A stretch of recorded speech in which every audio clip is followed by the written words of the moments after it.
Welcome to the channel. Thank you everyone for tuning in. On today's video, I'll be unboxing a watch from Helm Watches. Now, I've only ever reviewed a watch from Helm once before, and that was roughly about 2 years ago. And that was the Helm Vanuatu. Very impressive watch, tool-like, had all the markers of a great dive watch. But there was some scarcity around it. Those watches are not easy to get apparently. Now, this watch has been sent in to me by the same person who sent me the Helm Vanuatu. His name is Howard, so I want everyone to give a massive thank you to Howard for sending this watch in. But that's not all. Howard actually hasn't even opened this box, and I find that very difficult to do. I don't know how you do it, Howard. If I get a watch, before I sit down, the watch is opened in my hand. I can't help myself from unboxing it and checking it out. So Howard actually hasn't even unboxed this watch. He sent it in straight to the channel, so really do appreciate that. Now, this is the Helm Komodo, and it's only my second watch from Helm Watches. Now, the crazy thing about this is there's a 4-year waiting list. Imagine that, right? A microbrand with a 4-year waiting list. It's absolutely unheard of. I mean, I thought Zelos were bad enough with, how the launches all sell out, etc. But a 4-year waiting list. So does that make Helm the Rolex of microbrands? I don't know.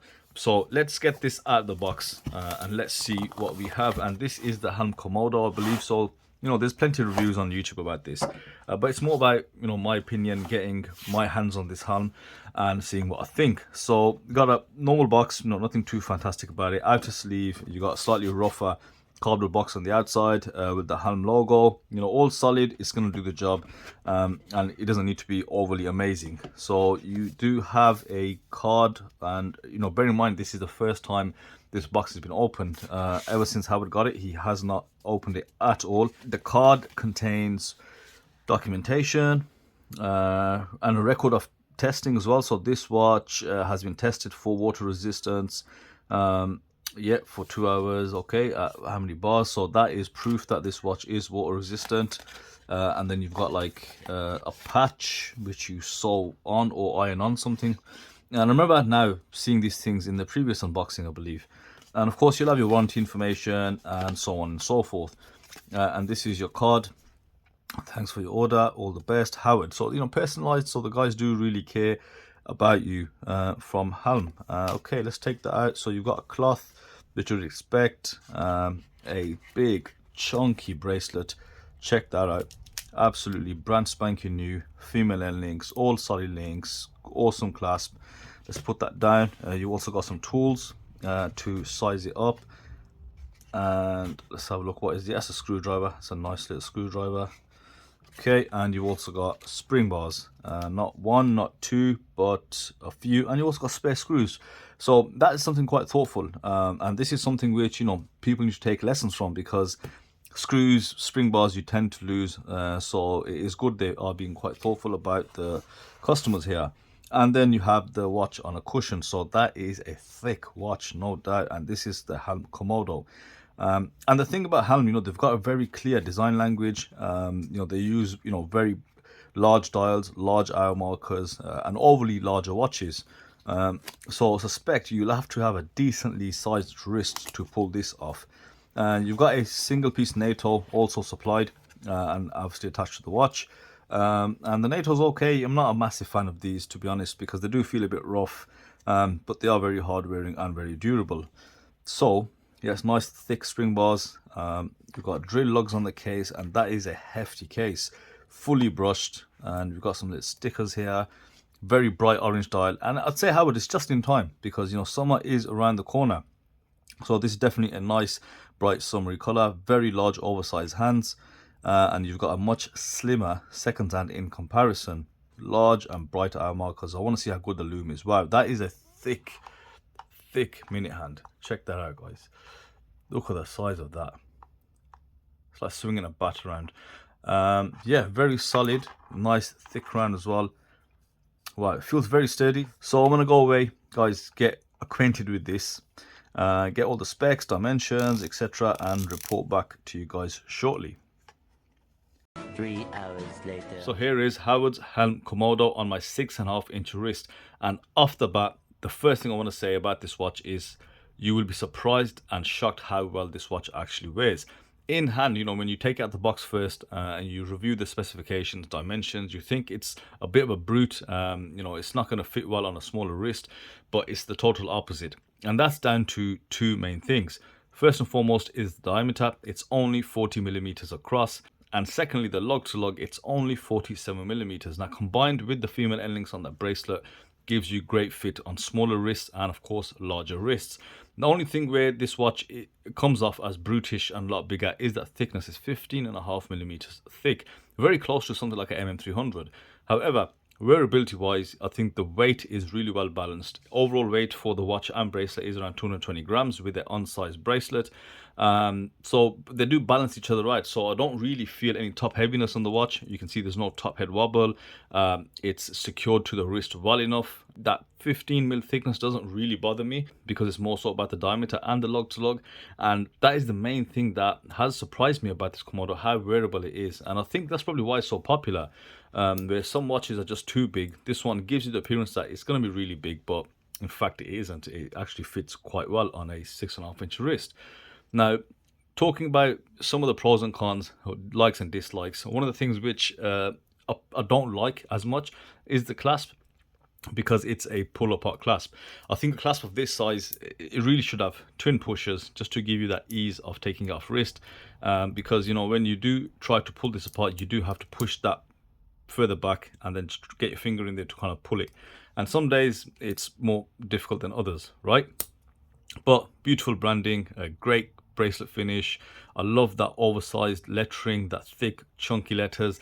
The design language is present throughout, you know, not only this watch, throughout the whole range. This is what they're telling you, that these are big, bold watches. And you know, you can tell that more so with obviously the dial setup. Now, before we get to the dial setup, let's give you an overview of the specifications if you don't know what this watch is all about. You've got your, as you can see, 316L stainless steel case construction. Everything is solid, thick, really well built. There's a lot of steel in this watch.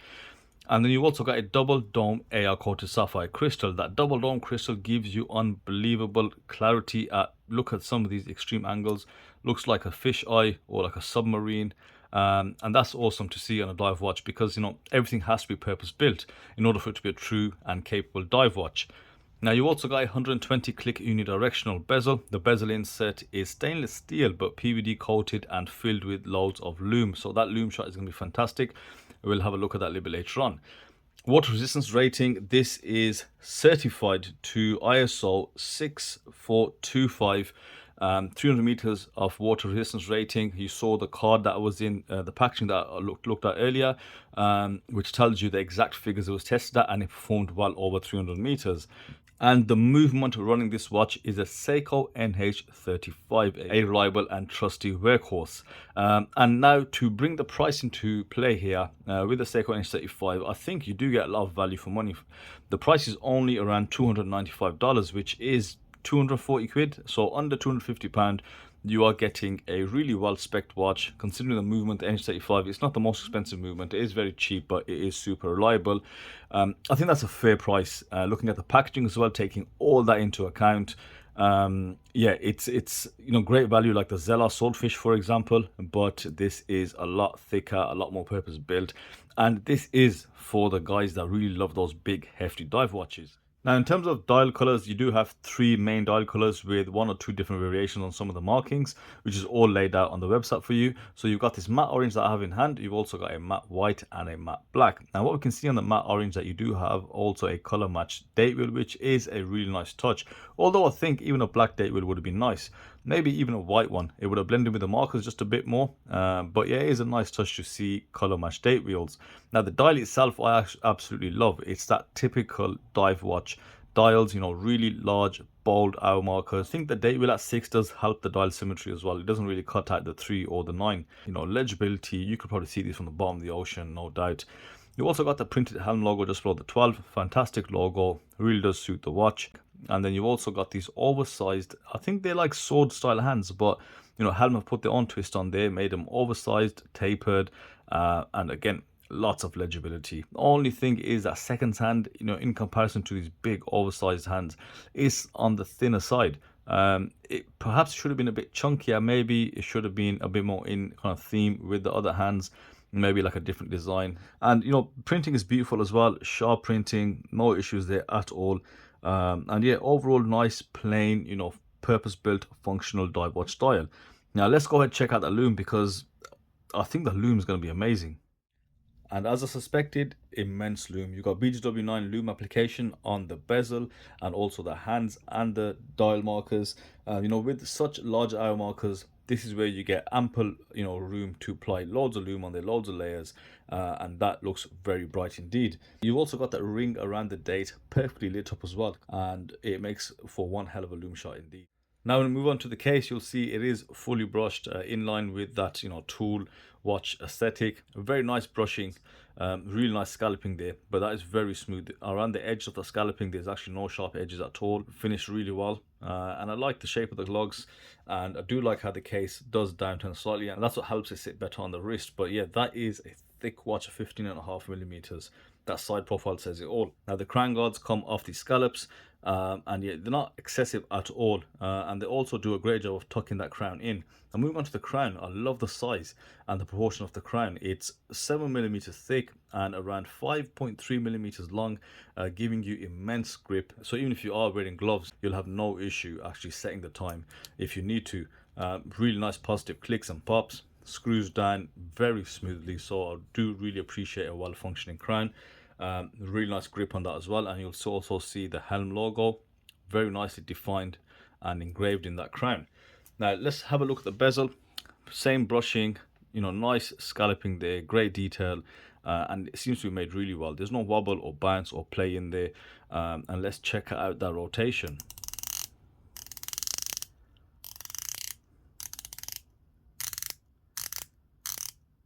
Yeah, a bit, how can I say, it grinds, so I don't like these kind of bezels. And these bezels are also used on like some of the Zelos watches, and I prefer a much smoother rotation. But this is very tactile. You can definitely feel each and every click, but it's a bit too rough for my liking, and you can just hear that. I don't like that sound on a bezel, so it's not the best sounding bezel. But you know, there's no play in there, no back play, no movement at all. Very solid. It's just the mechanism that they use on this bezel is just not to my taste or my liking, but it does definitely work, and there's no QC issues with it. Let's switch to the case back, and again, one thing that is evident with this watch when you do look at this is just how, you know, kind of well everything is done. Even though it's, you know, supposed to be a tool watch, a bit brutish, big, and bulky, but everything that is done to a high standard. If you go to the case back, just looking at that Helm logo, you'll find it's circular brushed. Great, you know, engraving there, bead blasting on the background of the logo, even that Helm text, nicely done. And you got your specs on the circular brushed case back. Everything is well built, and definitely you can feel that in hand. You can see that all over the watch. When we look at the bracelet, as already mentioned, female end links, and the fit and finish with those lugs is perfect. No uneven gaps on any side, fits well enough. All solid links, and the links remind me of like upside down monster links. And this is where your monster links look like, and it is a 20 millimeter lug width. Surprisingly, you know, you expect maybe a 22 mil, but they have gone down to a 20 mil, and there's no taper on the bracelet, and on the clasp it does get quite bigger. So the clasp goes from 22 all the way to 24 millimeters towards the back end of that clasp, so a very large clasp. 6 micro adjust, which is ample, but everything, you know, I'll explain a bit further, is so well made. If we just have a look at the micro adjustments, see that pin in there, which you can use the micro adjustments. Now the pin is so thick and there's a lot of spring behind there, so everything is just super solid.